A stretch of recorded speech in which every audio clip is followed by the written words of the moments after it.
Maxim was the only child in the family of a large businessman, and of course, he was entitled to only the best from childhood. He grew up as a smart and savvy boy who could make the best out of any situation.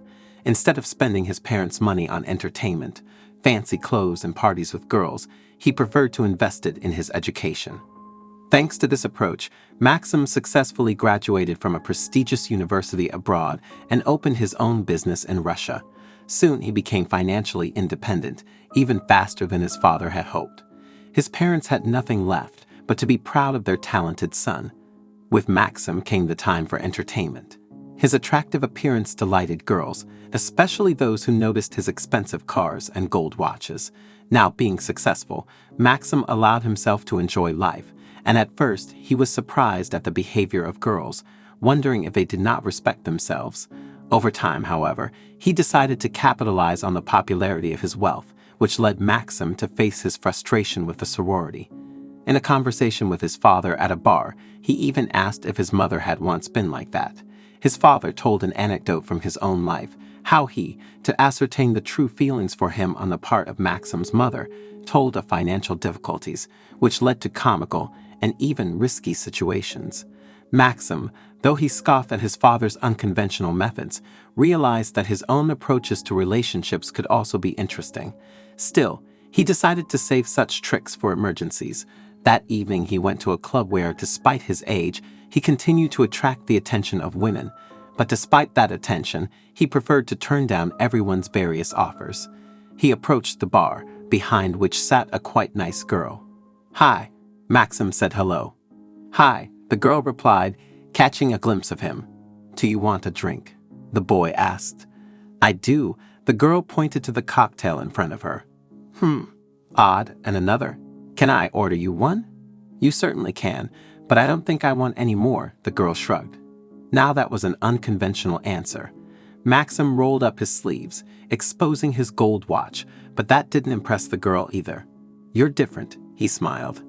"A lot of people say that," she shrugged again. "If you're not thirsty, why don't we dance?" the guy suggested. "We can dance," the girl smiled. Maxim had met Marina, spent some time with her, and was beginning to expect her to invite him to have some privacy. It was, after all, the logical course of all his previous acquaintances, but Marina wasn't going to do anything of the sort. She danced with him, then glanced at her modest watch and said she had to get ready. "Wait, do you want to go for a ride around a night city?" Maxim decided to take the initiative. He liked Marina, at least she wasn't hanging all over him. "Look, it's getting late. If you want, we can get together later," the girl replied. "Yeah, I do," the guy smiled. "Can you spell the number?" Marina left her number and left the club. Maxim decided not to linger either and went off to find a quieter place to spend the rest of the evening to himself. He could, of course, take some girl from the club with him, treat her to a meal at the restaurant, and then go with her to his luxurious apartment, but he didn't feel like it tonight. He hoped Marina was really who she was this evening, and if she was, he might have serious plans for her, even if you forget the fact that they met at the club. And from such acquaintances, as a rule, nothing good comes out of them, according to Maxim's own experience. The young people met the very next day. Maxim arrived at the meeting place in his expensive car, but Marina did not raise an eyebrow. It seemed that it was the same for her to get into a bus or an S-class car. Maxim noted it to himself rather well. "Well, where shall we go?" the boy asked. "Shall we feed the ducks at the lake?" the girl asked. Maxim even slowed down from surprise. "Hey, watch the road," exclaimed the girl. "Are you serious?" Maxim raised an eyebrow. "I don't know anymore. Are you afraid of ducks for reacting like that?" "No, but I was thinking maybe to a restaurant, to a bar, to a club, but to the lake to feed the ducks." "You're probably used to girls only asking you for money." Marina smiled condescendingly. "You know, I'm not like that. I just want to be comfortable with a man." "I've known you for only 2 days, but I'm already ready to marry you," mumbled Maxim. The girl laughed in response. Could he have found the one? Maxim and Marina had been dating for several months. During this time, Marina never demanded gifts, restaurant outings, or shopping. Strange and amazing for Maxim. He decided not to rush things with Marina, Beyond timid goodnight kisses, they hadn't gone further. He simply waited and enjoyed the fact that he had met such a wonderful girl. Dear viewers, I will be grateful for subscribing to this channel. Rollers are released every day. Marina had a friend named Anya, with whom she shared everything. Of course, news about the guy reached Anya almost immediately. The girl invited her friend to a cafe to tell her more about Maxim. Hi. The girls hugged when they met at the entrance. Anya, I'll tell you something now.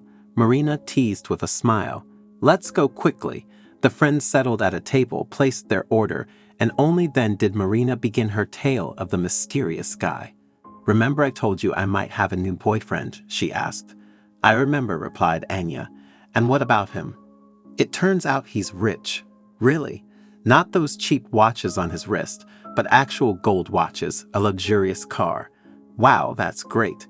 Congratulations, smiled Anya. Yeah, thanks. But he's just not my type.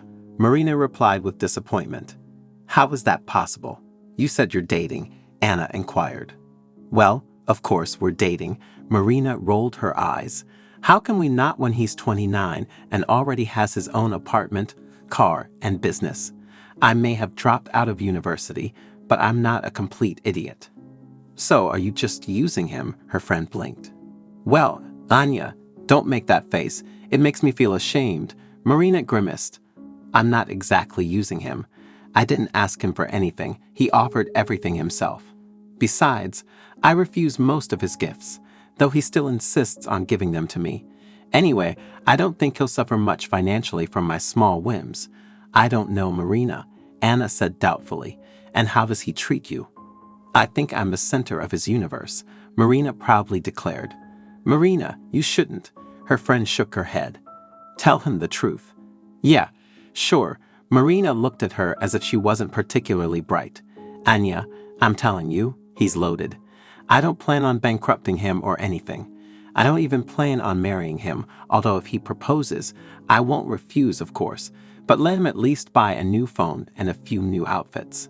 You know my opinion. I'm against it, said Anya. She could see that her friend was upset with her, but she decided to push through. It's your business, but have you thought that your actions condemn him to suffering? He's in love with you, and you just want a new phone and a couple of outfits. What then? Won't it be hard for you to spend your whole life with someone you don't love, with betrayals and everything? You're a smart girl. You know that the truth always comes out, like with your manipulations with the university records, which got you kicked out. Marina stared at her friend for a couple of seconds with a stormy look, but she had to admit that there was some truth in her words. The girl sighed heavily and took a sip of the coffee she had ordered. Damn, all right, you're right, Marina reluctantly said. I'll tell him that we're breaking up.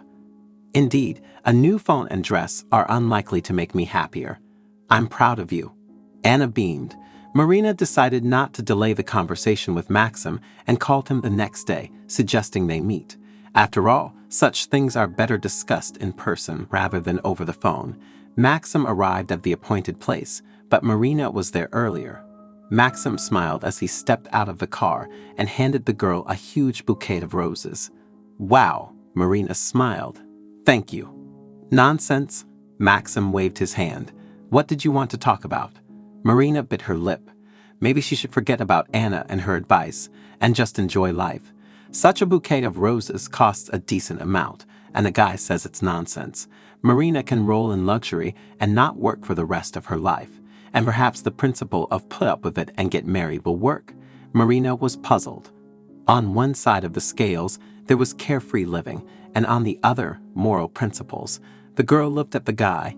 He had such honest, kind, radiant eyes. Perhaps she wasn't the only one who wanted to gain material benefits from him. Marina frowned. Yes, not the only one. After all, he might lose faith in the opposite sex. What he would eventually find out, that she wasn't really in love with him, left little doubt. The question was how far she would go at that moment, and was it worth it? What if he finds out about it in a month, or even in 10 years? And what will ultimately be worse, to live 10 years in luxury and then suddenly lose everything, or not to enter this gang at all? All these thoughts whirled in the girl's head at supernatural speed. She took a deep breath and made a decision. Maxim, she smiled modestly. I see that you're a very good guy and I like you, but, she hesitated. But you're not quite my type, sorry. It won't work between us. How? The guy's shoulders slumped. Sorry I didn't say it earlier. I thought I hadn't looked closely enough yet. The guy looked so disappointed that she decided to soften the situation a bit. She even felt sorry for him, not for herself. We can still be friends and continue going to the lake to feed the ducks. Yes. Maxim grinned. You know, you're really special. You're the first girl who didn't expect money from me, knowing that I have it. It's a pity things turned out this way. Me too. But you'll definitely meet someone who suits you. Marina tried to cheer him up. She felt a lightness. Now she wouldn't have to live with the thought that she had to constantly play a certain role to get something. The young people spent the evening at the lake, talking about various little things. Maxim shared that all his life he had been looking for someone like Marina who didn't need his money but would love him for who he is, and the girl was glad that she listened to her friend's advice. She really didn't want to break his heart with her deception, which would have happened sooner or later in their relationship. Do you know, once you meet that special someone, bring her here, Marina smiled. Let this place be your talisman, the lake of truth. Silly, of course, but who knows, it might help. Yeah, very silly. Maxim chuckled. But I'll do that. After parting with Marina, Maxim completely lost hope. For a couple of months, he didn't go anywhere except for work, ordered food delivery at home, and tried to distract himself with video games. His father tried several times to take him to a family picnic or fishing, but Maxim refused everything until Oleg Vladimirovich, his father, personally came to see his son. Whoa, what a mess here. Oleg Vladimirovich glanced around Maxim's apartment, which had long needed cleaning. You're missing a woman's touch, for sure. Yeah, missing it. Maxim ran his fingers through his overgrown beard. Oh, Dad. Maxim grimaced. Give me some time, and I'll tidy up everything. Well, Max, you're a businessman. You can't look like this in front of business partners. Oleg Vladimirovich noticed sternly. You know, son, I understand you. Unexpectedly softened the father. It's time for you to look for a wife, and around you there are only. Forgive me, Lord, but don't despair. You should never do that. It's difficult to find a decent girl in a club or a bar. Yeah, I've looked everywhere. Maxim chuckled. In the opera, in the museum. Either I'm not interesting, or only those craving for money. Well then, perhaps it's time to try my method, suggested Oleg Vladimirovich. Maybe. The setting seems appropriate. Maxim replied self-critically. Maxim wasn't planning to look for anyone yet. He just wanted to relax. Whatever will be, will be. He decided to go through with what his father had suggested, but later. Indeed, in a couple of months, he would be celebrating his 30th birthday. He didn't even have a steady girlfriend, let alone a wife and family. After all, he didn't study and open businesses for nothing. Who will inherit all of this? It's definitely worth a try, but not now. Right now, he just wanted to bask in the sun in the park. Maxim didn't bother shaving and took off his expensive accessories. He chose the most ordinary clothes to avoid attracting any attention and headed to the park by bus. He hadn't been on a bus in a long time. He even forgot how it felt. The ride slightly lifted his spirits, which was surprising. It would typically depress ordinary people, but Maxim suddenly liked not being in the center of attention. A sense of tranquility emerged in his soul, which he hadn't felt in a long time. How wonderful it is sometimes just to be an ordinary person. A female voice suddenly reached Maxim. He opened his eyes and scanned for the source of the sound. On the opposite path stood a girl in sportswear, and in front of her were two guys. They seemed to be arguing about something, and the girl was apparently looking for support. Maxim stood up from the bench and walked towards the group of young people. Wait a minute, it's not all that bad, one of the guys was saying. Let's go to a cafe, get to know each other better. Exactly, we just want to get acquainted, added the second, foolishly smiling. Maxim immediately understood that both were drunk. I'm not going anywhere with you, the girl replied. Actually, I'll scream right now. Why scream? We're not doing anything yet, the first guy shrugged. Hey, Maxim shouted. What's going on here? Who are you, and what do you want from my girl? The guys turned around and eyed Maxim. Oh, so she has a boyfriend. She should have said that right away. Instead, They run around half naked and then complain, muttered one of the men. I think it's normal sportswear, Maxim shrugged. Guys, let's go with my girl, and you go where you were going. Yeah, no problems, the second guy raised his hands. Thanks for helping out, the girl smiled modestly. You're welcome, Maxim also smiled, but you really should take your companion for runs in the park. You never know when you might encounter such types. Yeah, as soon as he appears, I'll do that, the girl chuckled. And are you into sports by any chance? Well, I sometimes go to the gym, but lately, I've been feeling lazy, Maxim honestly admitted. Oh, so maybe we can run together here, the girl unexpectedly suggested. Why not? It will definitely be good for me, Maxim grinned. And your companion won't mind, the stranger squinted mischievously. She won't mind, she's not here yet, Maxim replied. Well, as soon as we find our significant others, we'll run with them, the girl laughed. I'm Anya, and what's your name? I'm Maxim, and since we've met, we can use Ty. Despite the beard, I'm not that old, he smiled. Okay, Anna replied. I'm done for today. Can you write down my number? We can go for a run every other day. Sure, Maxim took a pen from his chest pocket. He purposely didn't bring his phone to avoid distractions from leisure. Anna dictated her number, and he wrote it on his palm, amusing the girl once again. They started running with a new acquaintance. Apathy and boredom from failed relationships gradually faded, making room for a keen interest in Anna. She was so simple, natural, and real that she literally overshadowed everyone Maxim had ever known. With each passing day, he eagerly anticipated meeting Anna to find out how her day went, about her studies, and what was new at work. She was about to graduate and already working in her field.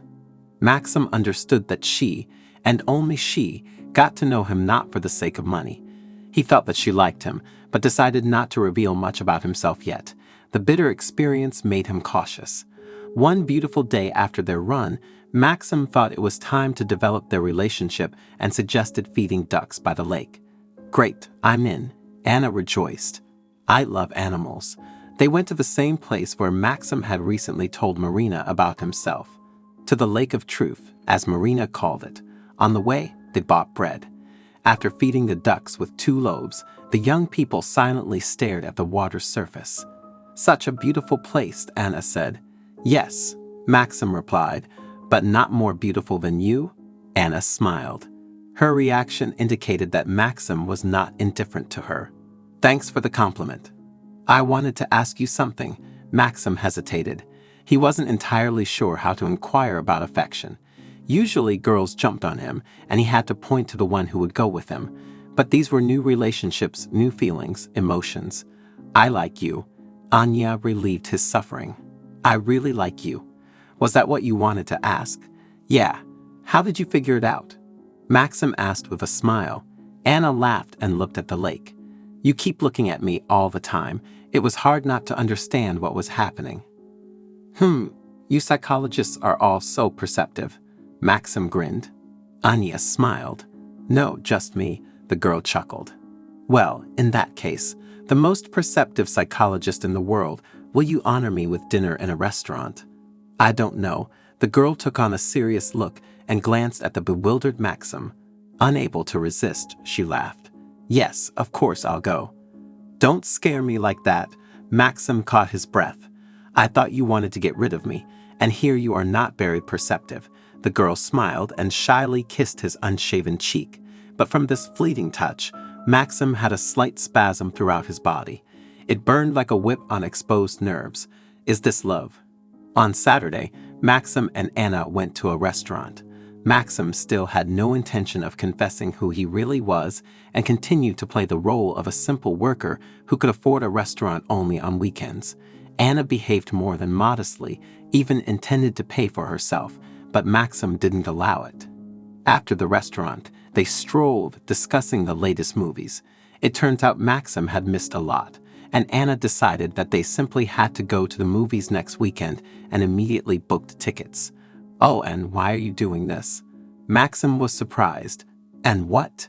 I booked the 4th row. Perfect, Anna shrugged. I can buy tickets for us, Maxim smiled. You paid for the restaurant and the tickets are peanuts, so let me feel like a strong and independent woman, Anna grinned. Maxim had never encountered such behavior from girls before. He decided that next weekend he would tell Anya that he could easily buy out the entire movie theater so they could watch the movie alone. Time passed and the weekend was approaching. Anna was choosing an outfit for the movie session when Marina called her. "Hey, I haven't seen you around lately," declared Marina. "Yeah, I'm a bit busy," Anna replied with a smile. "Are you studying again?" Marina asked with a hint of melancholy in her voice. "That too. And what else? Work?" "Yeah, that too," Anna mysteriously uttered and smirked. Marina was silent for a couple of seconds. "All right, girlfriend, spill the beans." A guy appeared, Anna said rather contentedly. "Wow, why didn't you tell me right away? What's he like? What's his name? Where does he work?" Marina bombarded her friend with questions. "Easy, easy," Anna chuckled. "He works at the gym, and his name is Maxim." Maxim," Marina mumbled. "Just like that rich guy I told you about. Well, if your rich guy wore flannel shirts and rode the bus, then you should reconsider," Anna smirked. "No, he usually wore silk and drove a Mercedes," Marina replied. "Well, what a coincidence. So, what about him? Is he a romantic or a hot, muscular hunk?" Anna laughed and began to discuss what she knew about Maxim without revealing too many personal details. Maxim called Anna 2 hours before the movie session and asked for the address to pick her up. Anna was a bit surprised because she didn't know Maxim had a car. They usually met either during a walk or took the bus. Well, a pleasant surprise probably. But Anna's surprise was even greater when a luxurious Mercedes parked in front of her house and Maxim, dressed in an expensive suit, stepped out of it. The girl could only stare in bewilderment, watching her boyfriend approach with a smile. "Hello," Maxim greeted. "Are you ready?" Max, what does all this mean?" She pointed at the car. This is my car. I should have told you earlier, but I've had so many failed relationships where girls only wanted me for my money. Even my last relationship probably had a material motive, although the girl was not like that at all, never asked for anything, never dragged me into shopping. Anyway, I just wanted to see if you liked me, if I could be liked as a regular guy without a business. And God, it worked. "Anya, I love you so much. I want us to be together forever, and I'm willing to do anything for it." "Wait," she interrupted him, raising her hand. "Wait a minute. I need to process this. So you're a rich guy with unsuccessful relationships who pretended to be an ordinary guy to find a girl for yourself." "Yes, I know it sounds terrible, but I was so desperate." Anna quickly connected the dots and realized that this was the Maxim that Marina had talked about. Anna sighed heavily and shook her head. "Well, and you seem so honest to me. And Marinka told me a completely different story about you. No, it won't work between us. I can't date someone who started a relationship with a lie. I'm sorry." Anya turned around and walked home, leaving the stunned Maxim standing by the entrance. You don't always get what you want just because of money. Maxim called her, wrote to her, tried to talk, even came by, but Anya persistently refused to have any contact with him. She wasn't going to involve her life with a liar. Eventually, Maxim found Marina's number to ask for her help. "Hi, have you talked to Anya?" the guy asked right away. "What? How do you know my friend's name and what I—" "Stop. Yes, I lied to her. I pretended to be poor to see if she loved me. And she did. And I loved her.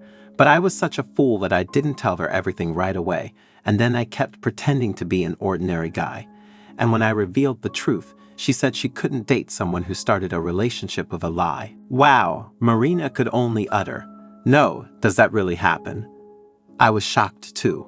Maxim remembered himself when he realized that Anya was Marina's friend. "Listen, well, you're a good guy. I'll try to talk to her.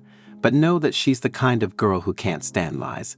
Absolutely. So you'll have to be absolutely honest with her," Marina warned with a smile. She knew how much Anya suffered over her boyfriend, knew that they had quarreled or even broken up. But for it to be this Maxim, incredible. Marina could have thought that Anya deliberately talked her out of a relationship with him if she didn't know her friend so well. No, Anna is not capable of such hypocrisy. I am ready for anything. Marina, if you can help. Anything I can give. Oh, I just need a new phone, the girl smiled. Even 10 of them, Maxim blurted out. Your help will be invaluable. I was joking, the girl replied. Okay, I'll talk to Anya. Thank you. 2 more weeks passed for Maxim in anxious anticipation. Neither Marina nor Anya got in touch. The guy didn't know what to think. Did nothing work out? Did Marina fail to convince Anya that he was a normal guy? Maxim sank into real depression. Unbelievable. He met such a perfect girl and pushed her away with his lie. His self-flagellation was interrupted by a phone call. Maxim immediately grabbed the handset and put it to his ear. Okay, Anna exclaimed immediately. I'll forgive you. The first and only time for your lie, but only with 2 conditions.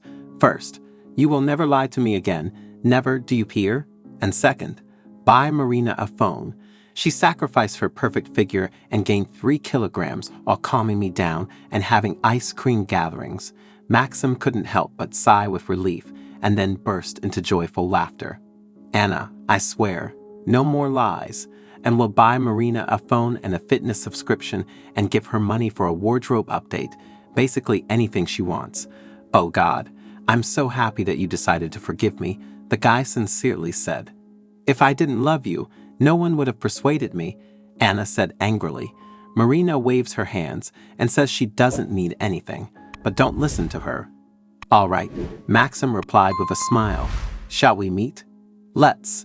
After all, we never went to the movies, the girl answered much more gently.